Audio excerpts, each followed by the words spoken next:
Morning, ladies and gentlemen. Wow, this is amazing. I can't believe I'm standing on a stage. I actually thought I would be in my pajamas, having a virtual call, because that's how it's been in the last 2 years. Yeah? But thank you very much, CIO Africa, for making this happen, bringing us together to talk about cloud and security, which I think is a very, very, very important topic. And I can see that there's a slew of activities and presenters, through the day and tomorrow that we'll be going through to learn about, this very critical and important space. Really excited to be here. My name is Kunle Awosika. I'm the director for small and medium and the corporate business in Microsoft across emerging markets. We're quite engaged, in Kenya as well, and in several other countries in Africa. Thinking about security in the cloud era is an interesting topic. Cloud and security, I think, are conjoined twins, inseparable. You can't separate them. And that's the reality. And I think it's a great topic that has been carved out, for us to go through. If you're going to take anything away from what I'm going to be talking about today, I think this is the critical slide that we need to think about, because this is the reason why we're gathered. This sets the tone for a lot of the conversations that we're going to be having in the next 2 days. And security has never been more critical than today. You as CIOs, CEOs, I'm sure there are bankers in the room, and people from several industries that are gathered here this morning, both physically and online. And you will see in your organizations that there is constant management of that your IT environment. The frequency and the sophistication of attacks has certainly increased. There's one report I read about ransomware, being increased by 150% since 2021. Yeah, phishing has probably grown about 700% since 2021. Okay, so there's a lot of pressure within the organizations. The bankers in the room and those in the financial services may not necessarily even admit it, especially on the ransomware issue, because of reputational risk, right? Those are real concerns that the IT managers are grappling with. How do we protect our environment? How do we protect this multi-cloud environment that we operate in? How do we make sure we're secure? That's a big concern that the CEO and the CIO and the executive team of the organizations that you work for are thinking about every day. So a report from a company called Flexera said about 78% of our organizations basically run a hybrid cloud. Yeah? You have your on-prem services, legacy systems, legacy applications. You also are thinking about how do you transition to the cloud? How do you move to a hyperscale environment that will help you grow your business? Those are pressures that you're going through on a day-to-day basis. Your CEO and your board is constantly asking you to grow revenue, reduce costs. But on the IT side, you're challenged with the skills and the resources to even make it happen. You're challenged with budget scenarios, budget reductions. Every year on year, the board is saying reduce that budget by 20% or 25% and still manage this infrastructure and still grow into multiple markets. It's a concern. So you want to grow. At the same time, you're thinking about security, because the cost of a breach is very, very high. It's very high to the business. And that is where you have your compliance and risk team, coming at you to basically say, we need data, we need you to ensure that you're managing this environment properly. Again, in terms of the regulatory environment is extremely challenging. There's so much going on in terms of regulations. There are probably about 221 updates that you do daily in that regulatory landscape across 900 countries in the world, right? There's just across 190 countries in the world, my apologies.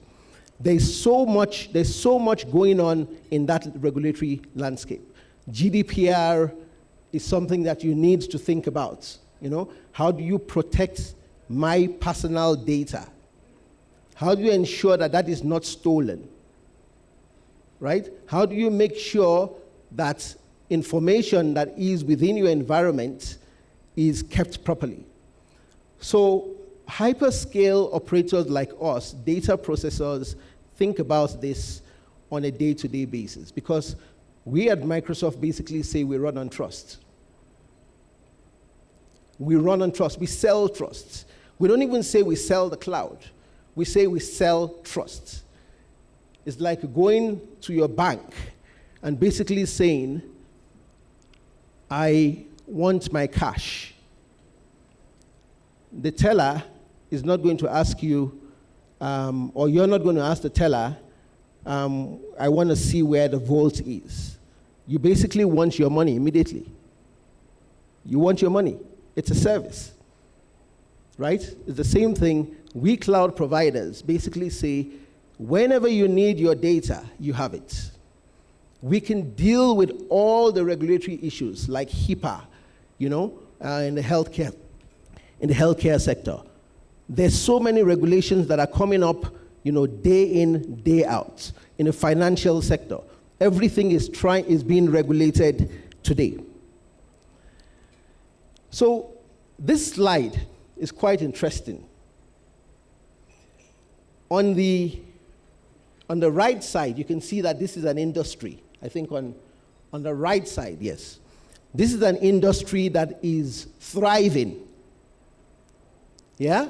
There are thousands of nation-state actors looking to steal your data, your personal data. There are people whose job it is to hire people to attack you and get your information. You can see here, attackers for hire, $250 per job, right? Ransomware kits, $66 upfront, and there's a model there. Yeah? Spear phishing for hire, $100 to $1,000, right? So you can see that these attackers have really found different ways of penetrating your environments.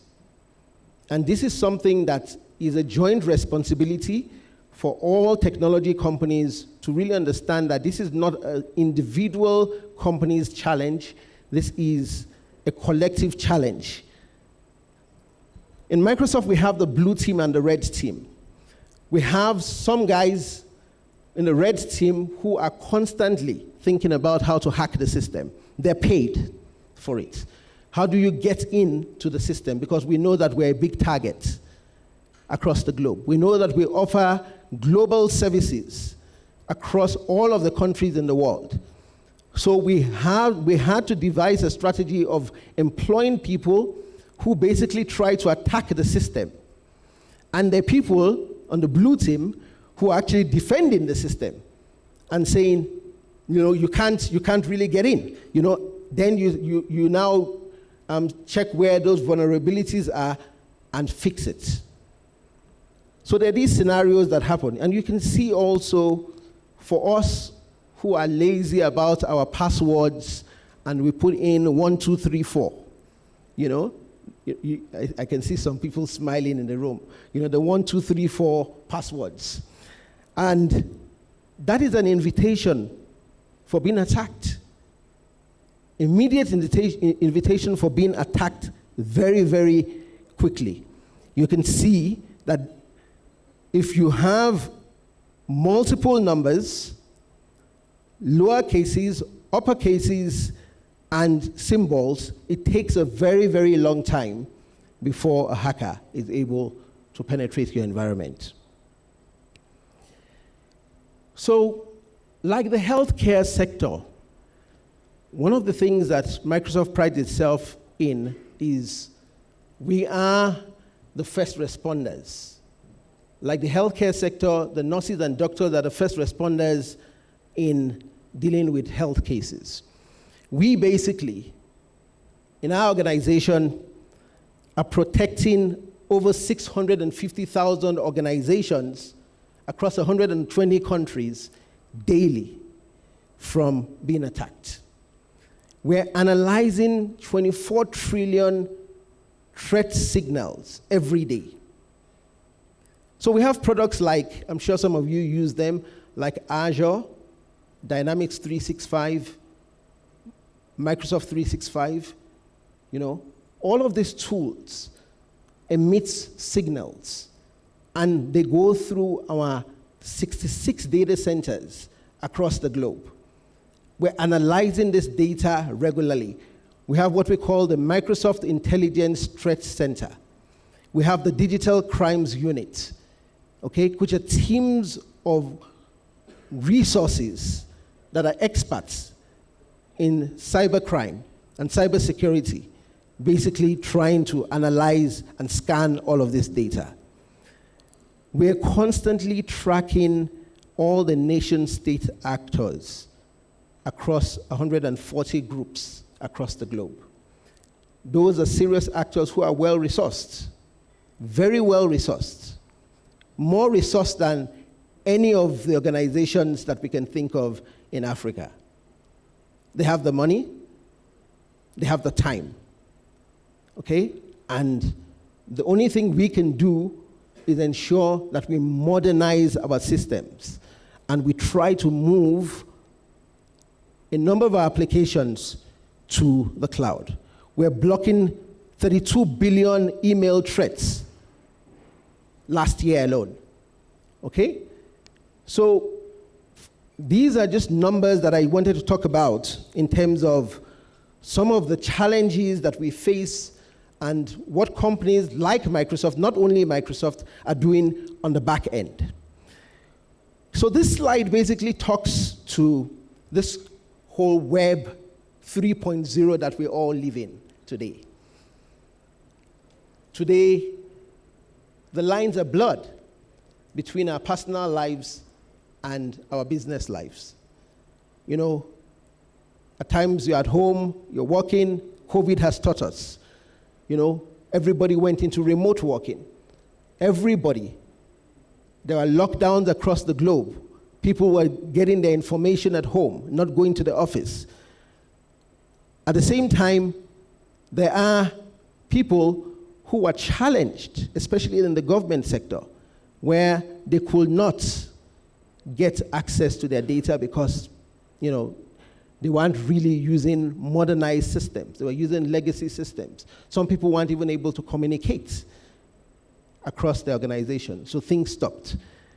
Basically, what we're saying here is there are all sorts of devices out there. There are emerging technologies that are rising every day, IoT, all sorts of devices, electric vehicles that are coming through, there are all sorts of applications that are being developed today, right? And we're all connected.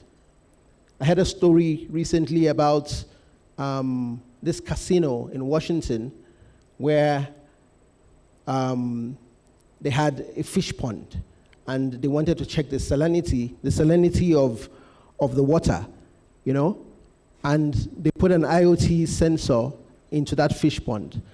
Basically, that was the gateway for the hackers to get into that casino, and they stole all the information and all the data, and it really caused a huge, massive problem, So at times, there is a tension between the innovative, emerging solutions that we're thinking about, and also the security that we need to manage.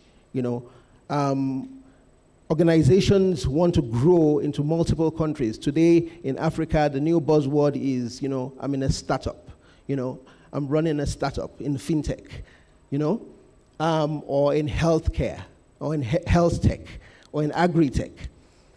There are all of those going on. But the question is that application that you've developed secure?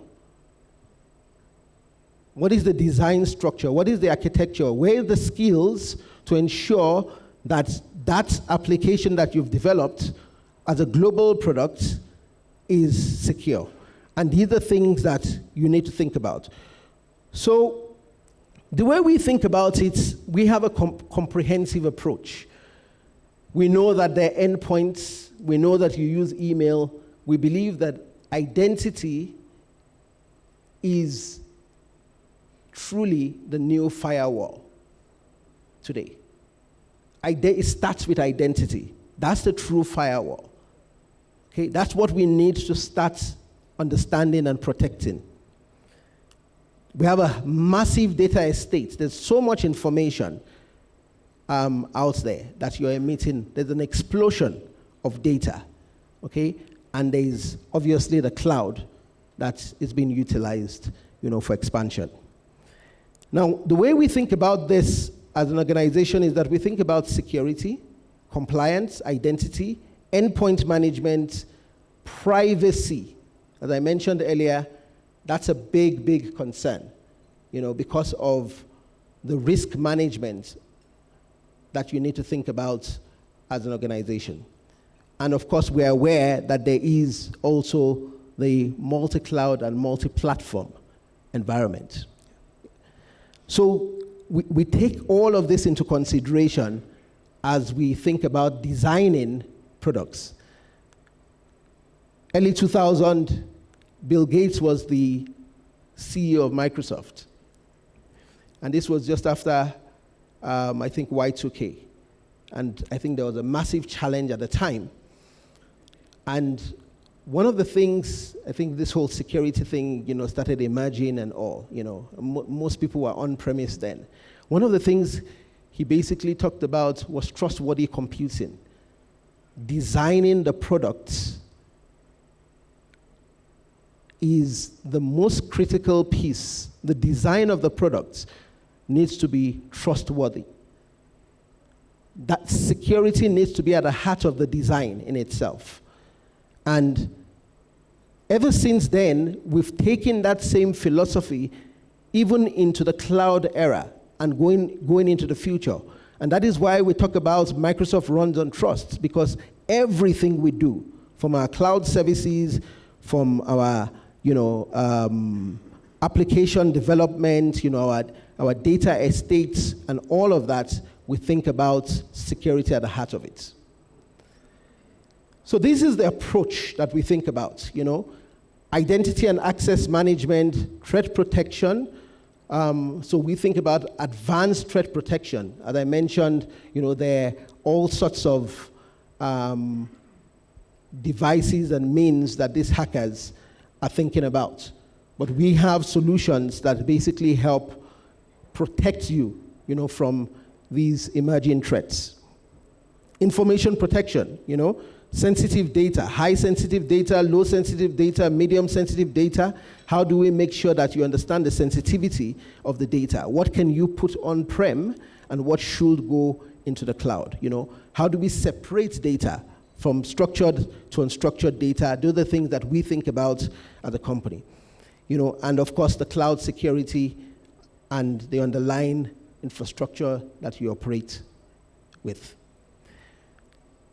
So traditional technology alone isn't enough. This information gives you a view of, some of the breaches that has happened and the costs to organizations that I spoke about. I tell my son all the time that chip is expensive, right? Chip is expensive. We